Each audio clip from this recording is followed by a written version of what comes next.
The Game Awards were an unmitigated disaster last night, and not for every game that was there, but most specifically for a group of developers that put out their worst product to the worst reaction, at least in social media posts. And I'm talking about Naughty Dog and its new game, Intergalactic, which is supposed to be a game that was rumored about. We knew it was about to be in space. That was Neil Druckmann's calling to make a space game. But once we saw the details of this game, particularly the main character, Jordan, we saw all the telltale signs of the disaster of The Last of Us 2 painted across all the walls and character designs and movements of the actors that are playing these characters. We saw what we saw with The Last of Us 2 in the small pieces and bits of these character moments that were in this trailer. And that is what's terrifying people when it comes to Intergalactic. And I think that's the response you're seeing on Twitter, you're seeing on X, you're seeing all over social media, where people are looking at this game and saying,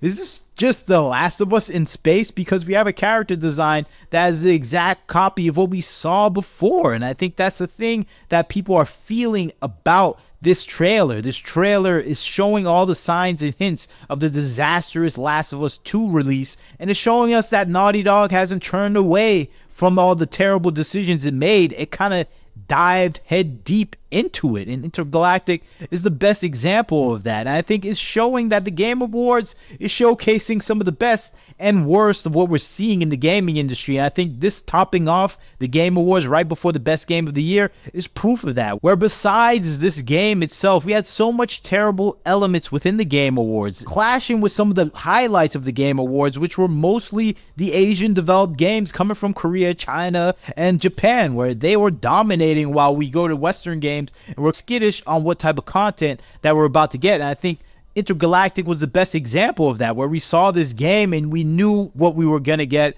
We were going to get something that was leaning heavily in the progressive philosophical designs and stereotypes, feminizing all female characters, masculinizing them, putting this arrogant, narcissistic front of the character that is at the forefront of everything they do. And I think we see this all the time with a lot of the characters that are being constructed with Naughty Dog games, since The Last of Us 2, since Uncharted 4, kind of. And I think that's the situation people are seeing with this game. We're seeing the typical tropes of Naughty Dog that has lost its way, that doesn't know how to make games anymore because they're lost in a philosophy that doesn't allow them to make fun games. You even saw Neil Druckmann said he doesn't think about the word fun. It's about the philosophy. It's about the idealism. You can see it bursting at the seams for this game. Even some of the cool elements that I do, like the aliens related type of technology, where we have that old school tape VCR CD technology still in space. I like that, but when you see the character themselves,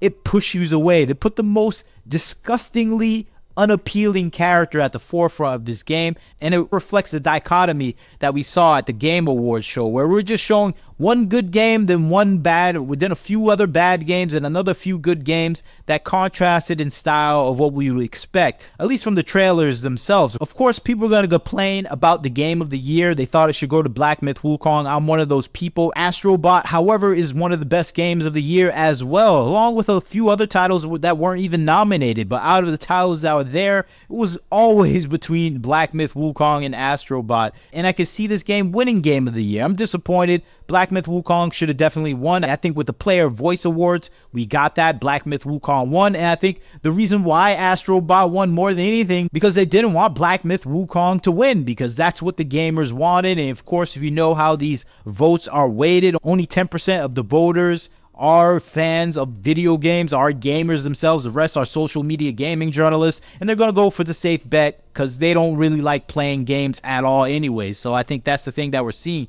here. Astrobot still is a good game. I'm not going to trash it, but I think it's just highlighting what we saw with the Game Awards in general, where it was doing the safe bet, where it doesn't anger the audience either way. And I think that's what we saw with a lot of the awards. Balatro, a card game, won most of the awards, and I haven't played this game. People seem to like it. I'm not into card games or anything like that, but it looks like an interesting game in and of itself, and I can see that winning independent indie game if it is getting those type of numbers and interest, and it doesn't have to be anything beyond that. So this game was getting a bunch of awards. Of course, Stellar Blade won its own one award that day for Best Action Game, one right up ahead, and I think it's well deserved for what it did in the action gaming space. So I think that is a winner right there. And there were some good picks for some games that did come out. And I think that's the situation we saw with the Game of the Year awards, where we saw some good picks and bad picks, but the trailers were the things that stuck out the most. And like I said, the Intergalactic trailer was the highlight of the dichotomy that I saw tonight, where we're seeing the differences in the properties that are coming out from the West and the East. And I think we didn't see that difference more with The Witcher 4 that came out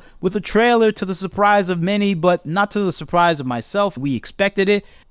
And for most people that did see this trailer, they had a lot of complaints, and it came down to character design. Of course, Ciri is the main character for The Witcher 4, which I don't think is a problem. It makes sense for the story and where it was going, especially book-wise. So that wasn't the complaint, but I think for most people, the complaints stacked up because the character design of Ciri was completely different. Even the way she moved, she walked, the way she talked, they changed the character actress, they changed so much things about her where she kind of has that same character personality trait that we saw from the Intergalactic main character, Jordan, where it feels like they're one-of-one main characters, and that seems to be the constant pattern in the video game industry, where we get these narcissistic LGBTQ boss babe character that can do everything and is aggressively annoying to the point that you don't even like the character themselves. And I think that's what Naughty Dog has a specialty in after the few years of developing their current style of making aggressively annoying characters with terrible storylines to follow. And I think that's what we're seeing right now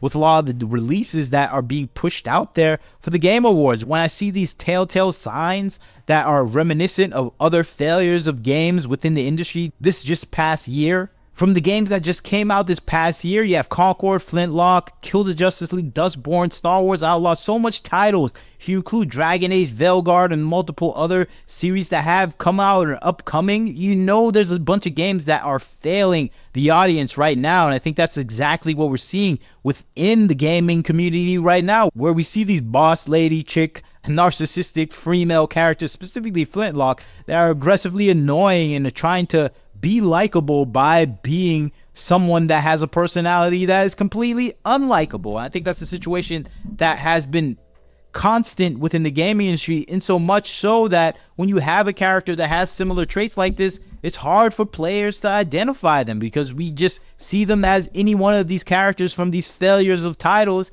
that have come out in the past. And I think that's the situation that we're seeing with Witcher. We see that same character profile, narcissistic, annoying, brooding, aggressively antagonistic to anyone that it doesn't agree with them, and always right at the same time. That is just not the character personality makeup model that endears a player towards a character. And I think when we see these new characters like Jordan from Intergalactic and Ciri from Witcher have those same traits exhibited, we just expect a terrible game. And I think that's what I saw at the Game Awards for these specific titles. Of course, there were some successful titles out there. Borderlands 4 caught a lot of people's interest. It looks like they're trying to go back to the basics with this game. Borderlands 4, it seems to maybe learning from what they've done in the past. And of course, it's a game studio that has been sold from Embracer Group, and now it's trying to do something that is of high quality because it has to make some money back. Other than that, we had some nice surprises. We had Turok come back. Even though it looks like a cheap remake of, I think, the 360, Xbox 360 version, it still look interesting.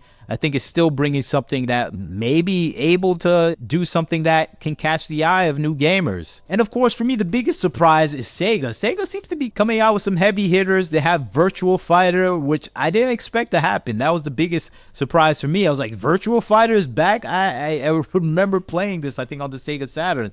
So this is a surprise to me. We got a new fighting game for all the people looking for competition out there. And the studio that brought us The Wolf Among Us has a new game that looks highly animated and stylistic. It looks like a really good anime. So I'm surprised that this is a choose your own adventure type of style game in the same way as Wolf Among Us. So I'm excited for a lot of titles that I did see, and most of them are just from other nations, and most of them are from Eastern nations. And I think I have to say that is the case for a lot of the titles that had garnered interest with a lot of players. I think for me, other than that, maybe the Game of Thrones game, it looks like it's branching off from the HBO TV show, and it's high quality. The action looks interesting. I think it brings all the old cast that played the characters for the HBO show. So it is getting my interest. It maybe brings a little hope to the people that are looking for Game of Thrones to be ended on a good note, because this might be able to carry that on, that story, and maybe end it in the way that it was supposed to end. So I'm excited to see that.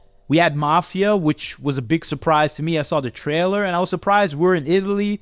There was no diverse cast of people in Italy or anything like that. It looked like all Italians there, and it shows me that some studios know they have to still make a good game to survive, and I think that's a positive thing I got from the Game Awards show. But the negatives are pretty negative, because the biggest games they were touting out were complete disasters, specifically Intergalactic. It just looked like the type of game that you would want to avoid in this current environment in gaming, that's trying to teach you about modern values in the philosophical progressive ideals of what we see in the modern gaming industry, and no gamer wants to see that. I think The Witcher is just falling in line with the uglification of a lot of the female characters in video games nowadays. We see this with Ciri. Ciri doesn't really look like the version that we saw in The Witcher 3. I definitely think there's going to be heavy complaints about that, but this is just my perspective. The Game Awards was a disaster for specific studios. I think with Naughty Dog, CD Projekt Red, it's kind of a disaster for them. They did everything we expected from a studio that is touting out DEI programs and saying that they're promoting ideologies that fit in line with their political philosophies, rather than making fun games. This is what we expected. We got it, and I'm disappointed. And this was definitely a disaster for Naughty Dog. I don't think they're going to survive with this game's release and subsequent failure. But maybe you don't believe me. Maybe you think this game will succeed. You tell me what you think about the situation. I'd like to hear your thoughts. Do you think the Game Awards was a disaster? I think it was, but maybe you don't. Leave your thoughts, comment, like, share, subscribe. This is Wagner Knows Why. Catch you next time.